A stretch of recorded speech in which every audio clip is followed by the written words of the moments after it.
നല്ല തൈരും വെണ്ടയ്ക്ക ഫ്രൈ ചെയ്തതും കൂടി സൂപ്പർ ടേസ്റ്റ് ആണ്. എല്ലാവരും ഒന്ന് ട്രൈ ചെയ്ത് നോക്കണം. അടിപൊളി ടേസ്റ്റ് ആണ്. ഒന്നും കൂടി പറയാം.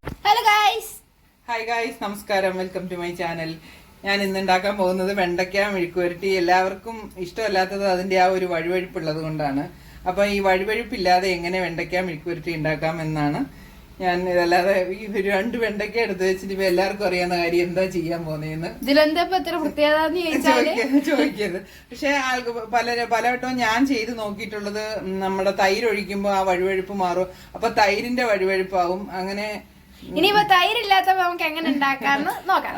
അപ്പൊ നമ്മൾ എങ്ങനെയാണ് ഈ വെണ്ടയ്ക്ക വഴുവഴുപ്പില്ലാതെ നല്ല ക്രിസ്പി ആയിട്ട് നോക്കാം. അപ്പൊ നമ്മള് അതിന് വേണ്ടിയിട്ട് നല്ല കനം കുറച്ചരിഞ്ഞ വെണ്ടയ്ക്ക ഏത് പാത്രത്തിലാണോ ഉണ്ടാക്കുന്നത് ആ പാത്രത്തിലേക്ക് നിരത്തി വെക്കുക. കാരണം നമ്മള് ഇത് കഴുകി എടുക്കുമ്പോ ആ വെള്ളവും പിന്നെ ഇതിന്റെ വഴുവഴുപ്പും എല്ലാം കൂടെ ആവുമ്പോൾ വഴുവഴുപ്പ് അങ്ങ് കൂടും. അതുകൊണ്ട് നമ്മള് ആ ഏത് പാത്രത്തിലാണോ ഉണ്ടാക്കുന്നത് അതിലോട്ട് ഇങ്ങനെ നിരത്തി വെക്കുക. അതിനുശേഷം കുറച്ച് മഞ്ഞൾപ്പൊടി ചേർക്കുക, കുറച്ച് മുളക് പൊടി, എന്തൊക്കെ ആണോ നിങ്ങള് ഈ വെണ്ടയ്ക്ക മെഴുക്കുവരട്ടി മസാലകൾ അതെല്ലാം ഇതുപോലെ ചേർക്കുക. ആവശ്യത്തിനുള്ള ഉപ്പും ചേർക്കുക. അതിനുശേഷം ഇത് നന്നായി ഇളക്കി യോജിപ്പിച്ചതിന് ശേഷം ഒരുപാടിട്ടങ്ങ് ഇളക്കരുത്. ഈ കനം കുറഞ്ഞതായതുകൊണ്ട് അത് പൊട്ടിപ്പോവും ഒരു മയത്തിലൊക്കെ. അതിനുശേഷം നമ്മള് ഇതിന് എത്ര എണ്ണ ഒഴിച്ചാണോ അത് ചെയ്യുന്നത് അത്രയും എണ്ണയും കൂടെ അങ്ങ് ഒഴിക്കുക. ഇതിപ്പോ അടുപ്പിൽ വെക്കാതാണ് ഇത്രയും കാര്യങ്ങൾ ചെയ്യുന്നത്. സാധാരണ നമ്മൾ അടുപ്പിൽ വെച്ചിട്ടാണ് ഇതൊക്കെ ചെയ്യാറ്. ഇതിപ്പോ നമ്മൾ അടുപ്പിൽ വെക്കാതെയാണ് ഇതൊക്കെ ചെയ്യുന്നത്. എണ്ണ ഒഴിച്ചിട്ട് ഒന്നുകൂടെ ഇളക്കി ഇത് ചെയ്ത് എന്നിട്ട് എണ്ണ ഒഴിച്ച് ഇത് ഏത് പാത്രത്തിലാണോ, അടികട്ടിയുള്ള പാത്രമാണ് ഈ ചീൻചട്ടിയാണ് ഏറ്റവും നല്ലത്. ചീനിച്ചട്ടി കഴുകി ടിഷ്യൂ ഒക്കെ വെച്ച് തുടച്ചെടുത്തിട്ട് വെണ്ടയ്ക്കൊക്കെ വാങ്ങിച്ചോളൂ. അപ്പോൾ ഇനി ഇത് ഇങ്ങനെ ഒരു 10 മിനിറ്റ് അങ്ങ് ഇരിക്കട്ടെ. അതിന് ശേഷം നമുക്ക് കുക്കിംഗ് തുടങ്ങാം. നമ്മൾ അച്ചാറൊക്കെ ഉപ്പിലിട്ട് വെക്കുന്ന പോലെ. ഇപ്പോൾ 10 മിനിറ്റ് കഴിഞ്ഞ് നമ്മൾ എടുത്ത് അടുപ്പത്ത് വെച്ചിട്ടുണ്ട്. ആദ്യത്തെ ഒരു 2-3 മിനിറ്റ് നല്ല ഹൈ ഫ്ലെയിമിൽ വേണം വയ്ക്കാൻ. പിന്നെ ഈ വഴുവഴുപ്പ് കാരണം ഇപ്പം തന്നെ എൻ്റെ വഴുവഴുപ്പ് കാണുമ്പോഴേ എനിക്കെന്തോ പോലെ. അതുപോലെ തന്നെ അടി കട്ടിയുള്ള പാത്രത്തിൽ വേണം ഇത് ചെയ്യാൻ, ഇല്ലെങ്കിൽ നമ്മൾ ഈ ഹൈ ഫ്ലെയിമിൽ വെക്കുമ്പോൾ കരിഞ്ഞു പോകും. അപ്പോൾ ഒരു 2-3 മിനിറ്റ് കഴിയട്ടെ. 1 മിനിറ്റ് അങ്ങോട്ട് ആവുന്നേ ഉള്ളൂ. കണ്ടോ ഇങ്ങനെ വഴുവഴുപ്പിരിപ്പിക്കുന്നുണ്ടോ?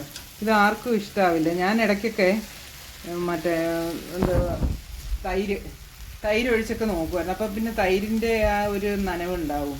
അത് കാരണം പിന്നെ ഞാൻ ഈ രീതിയിൽ ട്രൈ ചെയ്യാൻ തുടങ്ങിയത്. 3 മിനിറ്റ് കഴിഞ്ഞ് കാണിക്കാം. 2-3 മിനിറ്റ് ഇതടി 2-3 മിനിറ്റ് കഴിഞ്ഞപ്പോൾ കണ്ടോ ഇങ്ങനെയായി. കുറച്ച് ക്ഷമയാണ് നമുക്കിതിൽ വേണ്ടത്. പിന്നെ മെയിനായിട്ട് വേണ്ടത് നല്ല അടികട്ടിയുള്ള ഇതുപോലുള്ള ചീൻചട്ടികളാണ്. ഇതിന് നല്ല നമ്മുടെ നോൺ സ്റ്റിക്ക് പാത്രങ്ങളൊന്നും. ഞാനിപ്പോൾ നല്ല ഫ്ലെയിമിലാണ് ഇത് വെച്ചിട്ട് ഇത് ചെയ്തുകൊണ്ടിരിക്കുന്നത്. അത് ഇനി നമുക്ക് കുറച്ച് നേരവും കൂടെ ഒന്ന് ചെയ്തിട്ട് കാണിക്കാം. അടികട്ടിയുള്ള പാത്രം അല്ലെങ്കിൽ അടികട്ടിയുള്ള പാത്രം അല്ലെങ്കിൽ ഉറപ്പായിട്ടും കരിയും.